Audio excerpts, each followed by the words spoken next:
बिस्मिल्लाहिर्रहमानिर्रहीम। Dear students, कैसे हैं? मैं आपका फ़िज़िक्स का टीचर मुश्ताक अहमद। हम चैप्टर 15 पढ़ रहे थे अल्टरनेटिंग करंट सर्किट्स का, और हमने इस चैप्टर के अंदर अल्टरनेटिंग वोल्टेज को, अल्टरनेटिंग करंट को डिफरेंट इलेक्ट्रॉनिक इंस्ट्रूमेंट्स के लिहाज से बहुत तफसील में देख लिया। चाहे रजिस्टर था, चाहे कैपेसिटर था, चाहे इंडक्टर था, चाहे आरएल सर्किट था, चाहे आरसी सर्किट था, और लास्ट में हमने आरएलसी सीरीज सर्किट और रेजोनेंस को भी डिस्कस कर दिया। लेकिन इन तमाम चीज़ों के अंदर हमने एक जो चीज़, छोटी सी चीज़ जो मैंने अपने बच्चों से वादा किया हुआ था कि अलग एक लेक्चर में आपको पढ़ाऊंगा, वो था क्यू फैक्टर या क्वालिटी फैक्टर। आज हम बेसिकली उसको पढ़ेंगे। अब क्यू फैक्टर या क्वालिटी फैक्टर क्या है? जैसे हम ये कहते हैं कि किसी अगर इंसान को पहचानना तो उसकी क्वालिटीज़, उसकी खूबियों से पहचाना जाता है कि इसमें प्लस पॉइंट कितने हैं। अब जब मैं कह रहा हूँ कि किसी इंसान को पहचाना जाता है तो हम देखते हैं उसमें प्लस कितने और माइनस कितने। अगर किसी में प्लस ज़्यादा आ जाए माइनस की निस्बत, हम उसको एक अच्छा इंसान कहते हैं, और अगर किसी में माइनस ज़्यादा आ जाए प्लस की निस्बत, तो हम ये कहते हैं नहीं, ये आदमी या इंसान इतना अच्छा नहीं है, फिर फितरत वाइज इसकी फितरत इतनी अच्छी नहीं है। इसी तरह ये जो इलेक्ट्रॉनिक इंस्ट्रूमेंट होते हैं, इनकी भी हम फितरत जानना चाहते हैं। और फितरत कैसे जानेंगे? जैसे आप लोग पेपर देते हो और पेपर के बाद आपका रिज़ल्ट आता है, तो क्या वो आपकी एफिशिएंसी होती है? इसी तरह से अगर आपकी वो एफिशिएंसी है तो इलेक्ट्रॉनिक इंस्ट्रूमेंट जो है उसकी भी हमने एफिशिएंसी देखनी है।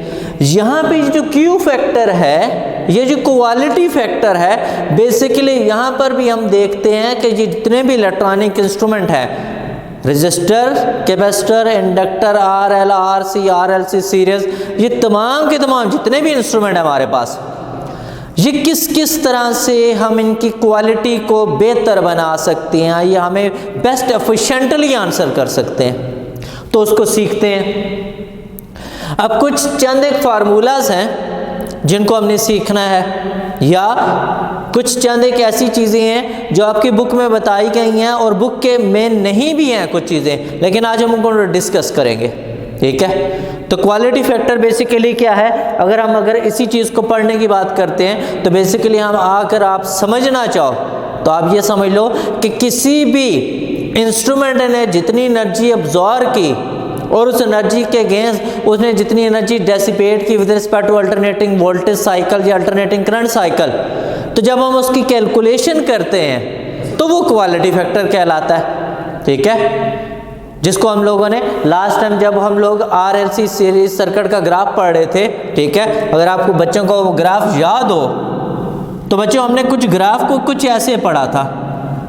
हमने इस साइड पे फ्रीक्वेंसी को ले लिया था, इस साइड पर हमने करंट को ले लिया था। और बच्चों अगर आप लोगों को याद हो तो हमने आरएलसी सीरीज सर्किट का जो ग्राफ बनाया था, कुछ वो इस तरह का ग्राफ बनाया था, और इस ग्राफ के ऊपर ये जो पीक दिखती थी मुझे, इस पीक को बच्चों मैंने रेजोनेंट फ्रीक्वेंसी से रिप्रेजेंट कर दिया था और कहा था कि इस फ्रीक्वेंसी के ऊपर हम ये देखते हैं कि मैक्सिमम करंट आ रहा होता है, विच इज़ आई नॉट और आई एम। दो तरह के सिंबल यूज़ किए जाते हैं, कुछ बुक्स में आई एम लिखा जाता है, कुछ बुक्स में आई नॉट लिखा जा रहा है। सो दोनों तरह के सिंबल से आपको मुमासिलत होनी चाहिए।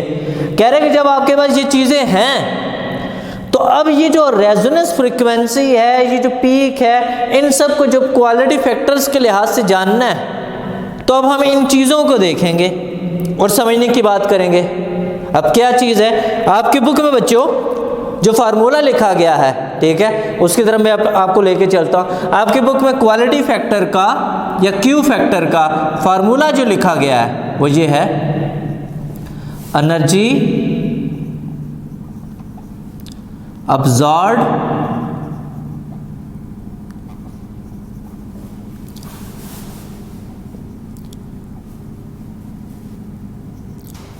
बाय इंडक्टर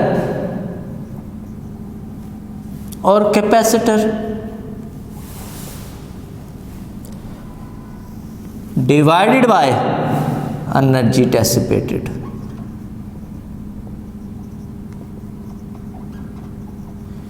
मल्टीप्लाई विद 2 पाई। ये आपकी टेक्स्ट बुक में फार्मूला लिखा गया। अब ये फार्मूला तो लिख दिया गया, लेकिन इस फार्मूले के साथ किसी किस्म की कोई इंफॉर्मेशन हमें नहीं दी गई, बस ये फार्मूले लिख के बस बच्चों के लिए काफ़ी है। लेकिन हम ये देखना चाहेंगे कि ये जो इंडक्टर है या ये कैपेसिटर है ये कितनी एनर्जी अब्जॉर्ब करता है, और अगर एनर्जी डेसिपेट करता है तो कितनी करता है, इस चीज़ को समझना है। लेकिन इन तमाम चीज़ों को जब समझने की बात आएगी तो वो हम किसके लिहाज से बात करेंगे कि ये जो प्रीवियस बच्चों हम लोगों ने डिस्कशन किया रेजोनेंस फ्रिक्वेंसी का, और रेजोनेंस फ्रिक्वेंसी आप अगर आप मेरे बच्चों को याद हो तो ये कब अचीव होती थी, ये तब अचीव होती थी कि जब रिएक्टेंस अगेंस्ट इंडक्टर इक्वल हो जाती थी रिएक्टेंस अगेंस्ट कैपेसिटर के, और जब ये दोनों की दोनों इक्वल हो जाती थी तो इसके ऊपर ये रेजोनेंट फ्रिक्वेंसी अचीव आती थी। इसका मतलब है कि आपकी जो रिएक्टेंस इम्पीडेंस थी सर्किट की वो मिनिमम हो जाती थी, और जैसे सर्किट की अपोजिशन कम होगी जो कि रेजिस्टिव सर्किट के इक्वल हो जाती है, तो जैसे ये रेजिस्टिव सर्किट की आ जाएगी तो करंट मैक्सिमम हो जाएगा। और हमला क्या कहता है, जितनी अपोजिशन कम होती जाएगी करंट उतना ज़्यादा होता जाएगा। इसके आसान से एग्जांपल मैं देता हूँ। एक क्लासरूम है, जैसे हम इस वक्त एक क्लासरूम में है, इसका एक दरवाज़ा है, ठीक है। अगर मैं ये कहता हूँ इस दरवाजे से मैं अगर एक बंदा बाहर जाना चाह रहा हूँ, ठीक है, तो आराम से चला जाऊँगा, अपोजिशन नहीं है। लेकिन अगर इसी दरवाजे से 5 बंदे इकट्ठे बाहर जाना चाहेंगे तो क्या इकट्ठे जा पाएंगे? नहीं, ये दरवाज़ा हमें रोकने की कोशिश करेगा। इसका मतलब अपोजिशन ऑफर कर रहा है, जितनी रुकावट आएगी तो क्या हमारा जाना, जो रास्ते में हम जा रहे हैं, हमारा जाना क्या है, करंट। इसका मतलब है करंट कम आ रहा है, क्यों? क्योंकि अब हमारे जाने में रुकावट पैदा हो गई। इसका मतलब ये हुआ कि जब हम इस रेजिस्टेंस की बात करते हैं तो ये रेजिस्टेंस ये क्या हो रही है, कम हो रही है। जितनी रेजिस्टेंस कम हो रही है उतना करंट आई क्या हो रहा है, मैक्सिमम होता जा रहा है, और डिवाइस एफिशिएंटली काम कर रही है, ठीक है ना। जब डिवाइस एफिशिएंटली काम कर रही है तो इस केस को देखते हैं, समझते हैं ये क्या है। नंबर 1 मैं लिखता हूं फॉर RL सर्किट, कि मैं ये पहले बात करता हूं कि हम लोगों ने इस चैप्टर के अंदर डिफरेंट सर्किट्स पढ़े, RL सर्किट पढ़ा, RC सर्किट पढ़ा और RLC भी सर्किट पढ़ा, ठीक है। तो इन सब के लिहाज से आज हम इनका क्यू फैक्टर कैलकुलेट करने की बात करेंगे, एफिशिएंसी को कैलकुलेट। जरा देखो for RL circuit, for RL circuit, जब RL सर्किट है तो ये फार्मूला क्या हो जाएगा, क्यू फैक्टर। तो क्यू फैक्टर मेरे बच्चों क्या होगा, एनर्जी अब्सॉर्ब्ड बाय इंडक्टर। वो जो इंडक्टर क्वाइल है उसने एनर्जी अब्सॉर्ब कितनी की, एनर्जी डेसिपेट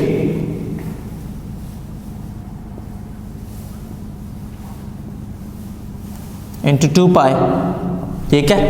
अब जब मैं इंडक्टर की बात कर रहा हूं बच्चों, ठीक है, तो इंडक्टर के लिए देखते हैं, जरा गौर से देखिएगा एनर्जी अब्सॉर्ब कितनी है। आपको पता है इंडक्टर के केस में जो एनर्जी अब्सॉर्ब की जाती है वो हम ऑलरेडी पढ़ चुके हैं, 1/2 Li²। लेकिन जी आई कौन सा है, ये मैक्सिमम करंट है, हाफ Li², ये मैक्सिमम करंट है। इसको मैं IM लिखता हूँ। एल क्या है, उसकी सेल्फ इंडक्टेंस है क्वाइल की, divided by energy dissipated, divided by energy dissipated. जरा गौर से देखो, मैंने कहा था कि मैं सारा का सारा क्यू फैक्टर एक्सप्लेन करूंगा, लेकिन किस पे, रेजोनेंट फ्रीक्वेंसी पे। और रेजोनेंट फ्रीक्वेंसी पे क्या है, XL इक्वल हो जाता है किसके, XC के, Z इक्वल हो जाती है R के। तो सर्किट क्या हो जाता है, रेजिस्टिव सर्किट हो जाता है। सर्किट क्या हो जाता है, रेजिस्टिव सर्किट हो जाता है। जब सर्किट मेरे बच्चों रेजिस्टिव हो गया तो इसका मतलब क्या है, तो वोल्टेज क्या बन गया, ड्रॉप अक्रॉस रेजिस्टर, ठीक है। तो इसका मतलब है एनर्जी जो अब्सॉर्ब की थी इंडक्टर ने वो ये है, लेकिन जो एनर्जी डेसिपेट की वो तो अब चूंकि सिर्फ रेजिस्टिव सर्किट है, इसका मतलब रेजिस्टिव सर्किट के केस में तो मेरे बच्चों I² R/T। अब ये फार्मूला आप लोग सोच रहे होंगे सर ने कहाँ से उठा के लिख दिया, लेकिन अगर आपको याद हो चैप्टर 12, ठीक है, तो वो शुरू में आप लोगों ने एक फार्मूला लिखा था पावर का, जो क्या था, वर्क ओवर टाइम, ये मैट्रिक में भी हम लोगों ने पढ़ा हुआ है, ठीक है। वर्क क्या है, एनर्जी। अगर बच्चों में यहाँ से इसका वैल्यू निकालता हूँ वर्क का, तो क्या था P इंटू टी। पावर की वैल्यू क्या होती है I स्क्वायर R, साथ में क्या है टाइम। तो मेरे बच्चों क्या यहाँ से एनर्जी आ रही है, और क्या यही एनर्जी मैं लिख रहा हूँ, ठीक है, I स्क्वायर RT।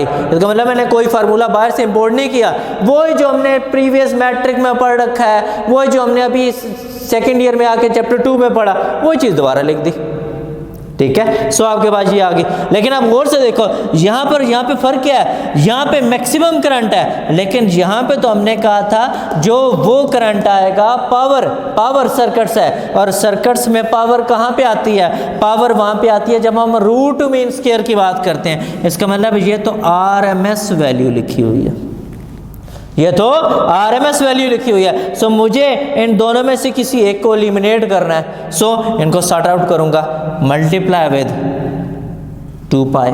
जरा देखते जाइएगा इस चीज को।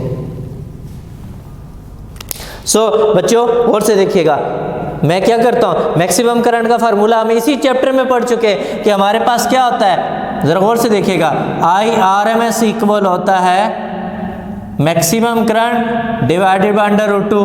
मैं अगर मैक्सिमम करंट का बच्चों यहाँ से वैल्यू निकालता हूँ, वो आता है √2 इंटू IRMS। पर मुझे तो इस फार्मूले में क्या है, I का स्क्वायर है, IM का स्क्वायर है। सो मैं अगर इधर स्क्वायर लेता हूँ तो यहाँ पर भी स्क्वायर आएगा। सो IM का स्क्वायर बच्चों क्या आ जाएगा, 2 इंटू IRMS का स्क्वायर। सो ये वैल्यू उठाता हूँ और उठा के इसको मैं अगर इक्वेशन 1 कह देता हूँ, इस इक्वेशन 1 में पुट करता हूँ, तो Q में फैक्टर मेरे पास यहाँ से कैलकुलेट आ गया 1/2 L, ठीक है। और I M का स्क्वायर था, I M की जगह जरा गौर से देखो 2 इंटू IRMS का स्क्वायर आ जाएगा, ठीक है।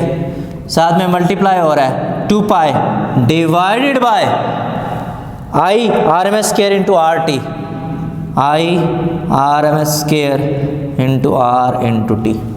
जरा गौर से देखो बच्चों, IRMS स्क्वायर से कैंसिल, ठीक है। ये 2 इस 2 से कैंसिल, ठीक है। आपके पास रिमेनिंग यहाँ से क्या बच रहा है, जरा गौर से देखो 2 pi into L divided by R into T। और हमें पता है T क्या होता है, टाइम पीरियड। हमने इसको क्या लिख सकते हैं, एज वी नो, क्या हम ये जानते हैं कि ओमेगा क्या होता है, 2 पाई बाई कैपिटल T। और अगर मैं यहाँ से T का वैल्यू बच्चों निकाल लेता हूँ तो वो क्या है, 2 pi by omega.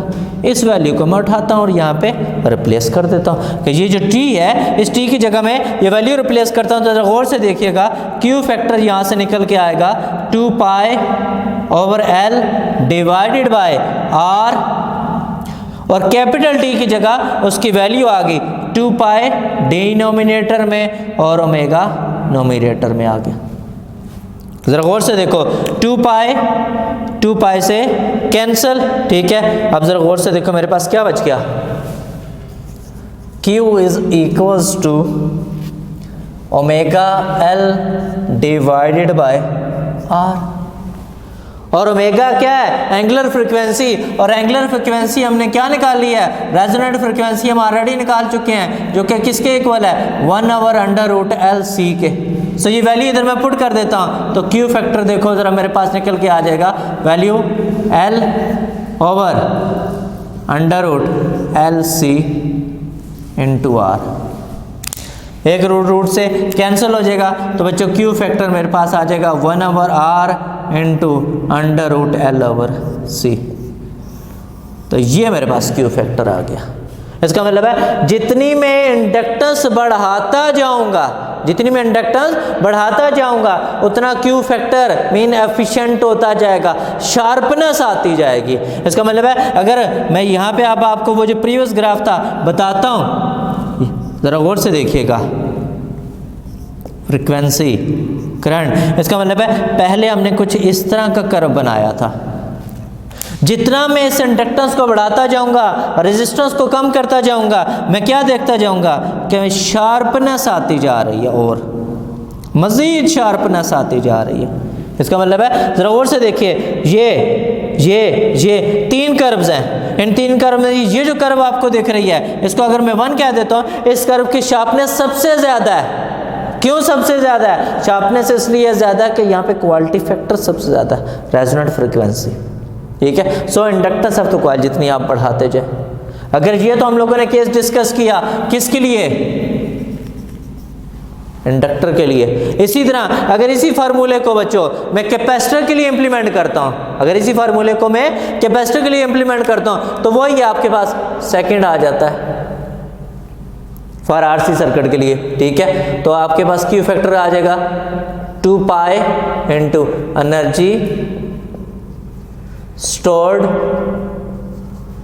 In capacitor divided by energy dissipated.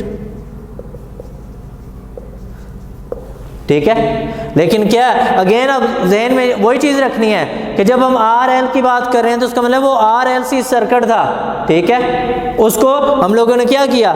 Shrink कर दिया। रेजोनेंट फ्रीक्वेंसी है ना, तो रेजोनेंट फ्रीक्वेंसी पे सिर्फ आपके पास हो गया, तो वहाँ से मैंने उसका आंसर निकाल लिया था। ठीक है, तो आप ज़रा देखो कैपेसिटर के लिए मैं कैलकुलेट कर रहा हूँ, तो देखो ज़रा 2 pi energy stored in a capacitor. हमें पता है एनर्जी स्टोर कैपेसिटर में क्या आती है? Half C V square, half C V square. और आपको पता है ये वैल्यू कौन सी है? मैक्सिमम वैल्यू है, divided by energy dissipated. Resonant frequency पे जब इंडक्टर और कैपेसिटर एक दूसरे को ऑपोजिट हो जाएंगे तो कैंसिल आउट कर देंगे आरएलसी सीरीज सर्किट के अंदर। सो आपके पास क्या हो जाएगा? वही एनर्जी डेसिपेट अगेंस्ट रेजिस्टर, तो आपके पास क्या है? आई स्क्वायर आर टी, और ये क्या है? आरएमएस वैल्यू है। ठीक है, सो अगेन बच्चों उसी तरह से फार्मूले को लेके चलते हैं। 2:2 से कैंसिल हो गया आपके पास, उसी तरह से वैल्यू को डायरेक्ट पुट कर देंगे। ठीक है, और आंसर को सॉर्ट आउट कर लेंगे। ठीक है, तो अब वी आर एम एस क्या है? हम लोग उसकी वैल्यू निकालते हैं। ज़रा देखना, हमें पता था V R M S equal था किसके? V M divided by √2। इसका मतलब अगर मैं यहाँ से वी एम की वैल्यू निकालता हूँ तो आती है √2 into V R M S. लेकिन मुझे तो चाहिए क्या? स्केयर। सो इसका मतलब है जब मैं इसका स्केयर लेता हूँ तो आ जाता है 2 into V R M S का स्केयर। सो ये वैल्यू इधर मैं पुट कर देता हूँ। सो बच्चों गौर से देखना, क्यू फैक्टर में आपके पास आ रहा है C into pi, V M की जगह उसकी वैल्यू आ गई 2 into V R M S का square divided by I R M S का स्केयर आर टी। अब देखो V R M S square और I R M S square, ये क्या है? ये तो रिएक्टेंस बन गई, ये तो रिएक्टेंस बन गई। आप लोगों को बड़े अच्छे तरीके से पता है, ओहम्स लॉ लगाओ तो डायरेक्ट वैल्यू पुट कर सकते हो। जिस तरह से V ओवर I लिख एक्स सी का स्केयर लिखना चाहो उस तरह कर लो, डायरेक्ट वैल्यू पुट करना चाहो तो इधर पुट कर दो 2 पाई C, V की जगह आप पुट कर दो आई आर एम एस का स्केयर, ठीक है, इंटू एक्स सी का square divided by I R M S का square R T. I R M S से कैंसिल हो गया। जरा गौर से देखो, आपके पास आ गया 2 पाई सी एक्स सी का स्केयर ओवर आर टी। ठीक है, वैल्यूज पुट कर दो। उसी तरह से टी की वैल्यू ओमेगा की फॉर्म में पुट करते हैं, और एक्स सी हम लोगों को बड़े अच्छे तरीके से पता है क्या होता है। एक्स सी हमें पता है इक्वल होता है 1 ओवर ओमेगा सी के। हमें स्केयर चाहिए, सो स्केयर चाहिए 1 over omega square C square. और जब मैं टी की वैल्यू की बात करता हूँ तो वो किसके है? 2 पाई ओवर ओमेगा। सो ये दोनों वैल्यूज उठाता हूँ, इसके अंदर क्यू फैक्टर के अंदर पुट करता हूँ। बच्चों ज़रा गौर से देखना, 2 पाई सी और एक्स सी की जगह उसकी वैल्यू पुट करेंगे तो डिनोमिनेटर में आ जाएगा ओमेगा स्केयर सी स्केयर। आर उसके साथ ऑलरेडी लिखा हुआ है, और डिनोमिनेटर का टी उसकी वैल्यू पुट करूंगा तो 2 पाई इंटू ओमेगा। ज़रा गौर से देखो सब के सब, एक ओमेगा इसको कैंसिल करेगा, एक सी इसको कैंसिल करेगा, 2 पाई को कैंसिल करेगा। ज़रा क्वालिटी फैक्टर को गौर से देखो, मेरे पास क्या बच रहा है यहाँ से, पूरा का पूरा अगर आप गौर से देखो 1 आवर, इधर बच रहा है 1, इधर बच रहा है 1, ठीक है। तो ओमेगा सी इंटू आर, ठीक है। और ओमेगा की वैल्यू आप लोगों को बड़े अच्छे तरीके से पता है, रेजोनेंट फ्रिक्वेंसी है, ओमेगा की वैल्यू क्या होती है 1 over under root L C.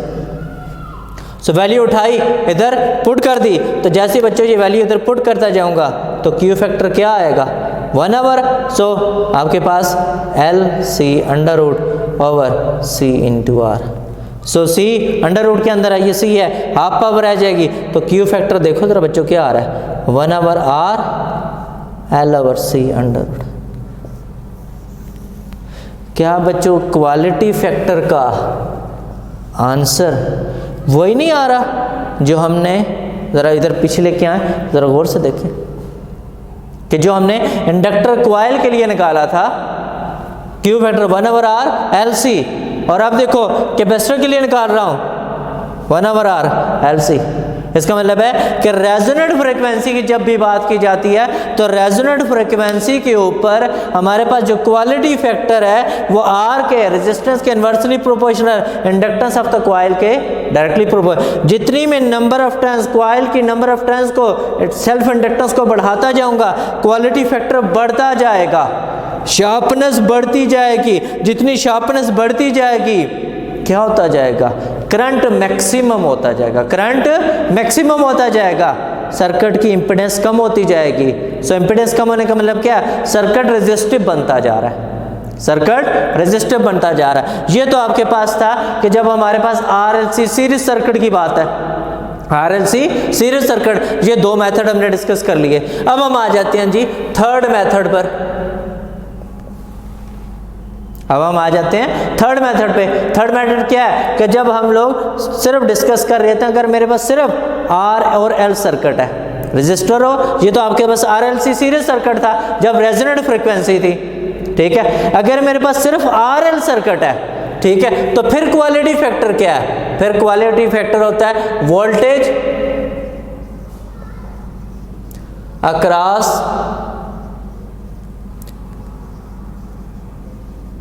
Inductor divided by voltage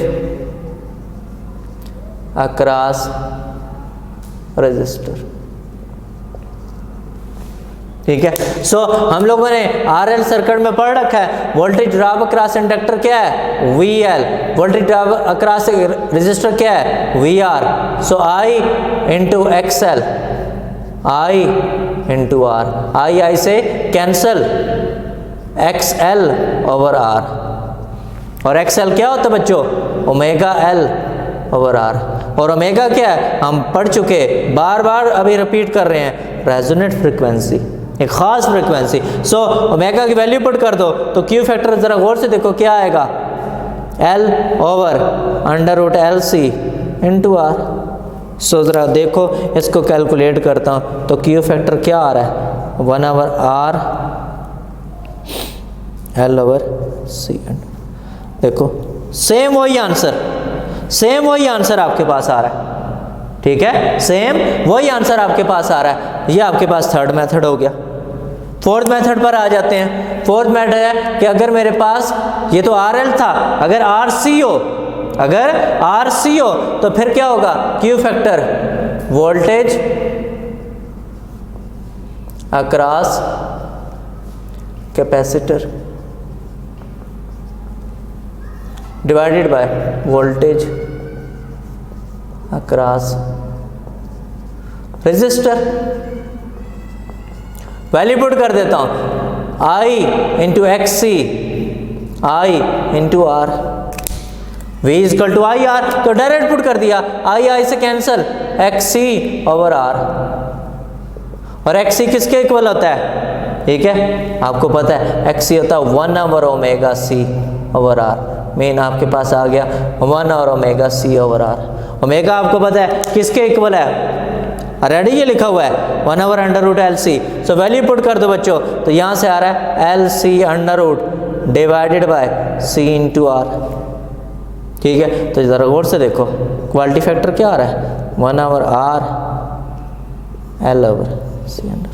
so हमने आज जितने मेथड अभी तक डिस्कस किए, जरा गौर से देखो, तमाम के अंदर आपके पास क्या आता जा रहा है, क्वालिटी फैक्टर में R के अगेंस्ट आंसर आ रहा है, R के अगेंस्ट आंसर आ रहा है। इसका मतलब है अगर R के अगेंस्ट आंसर आ रहा है तो जितनी रेजिस्टेंस कम होगी उतना क्वालिटी फैक्टर ज़्यादा होगा, उतनी शार्पनेस ज़्यादा होगी, उतनी शार्पनेस ज़्यादा होगी। ज़रा आज इधर आइए, फिर इस ग्राफ को अब तफसील से डिस्कस करते हैं, ठीक है। इस ग्राफ को तफसील से डिस्कस करते हैं और ज़रा मैं आप लोगों को ये ग्राफ अब अलग से दोबारा बना के दिखाता हूँ। ज़रा इस ग्राफ को, ये बना हुआ है, इसी के साथ अब ग्राफ में बनाने लगा हूँ, ज़रा गौर से देखिएगा। जब हम कह रहे हैं कि क्वालिटी फैक्टर इन्वर्सली प्रोपोर्शनल है किसके, रेजिस्टेंस के, इन्वर्सली प्रोपोर्शनल है रेजिस्टेंस के, इसका मतलब क्या हुआ, ज़रा गौर से देखो, करंट रेजिस्टेंस, ठीक है, क्वालिटी फैक्टर की बात कर रहा हूँ ना। सो इसका मतलब है यहाँ पे इस साइड पे क्वालिटी फैक्टर ले लेता हूँ, क्वालिटी फैक्टर। जरा गौर से देखो, अब आपके पास क्या है, मैंने ये कहा रेजिस्टेंस जितनी कम होगी क्वालिटी फैक्टर उतना ज़्यादा होगा। यहाँ पे देखो शार्पनेस कम है, यहाँ पे, यहाँ पर ज़रा गौर से देखते जाओ, आपके पास क्या हो रहा है, शार्पनेस बढ़ती जा रही है लेकिन रेजिस्टेंस कम होती जा रही है। इधर रेजिस्टेंस ज़्यादा है, इधर उससे कम है, इधर उससे कम है।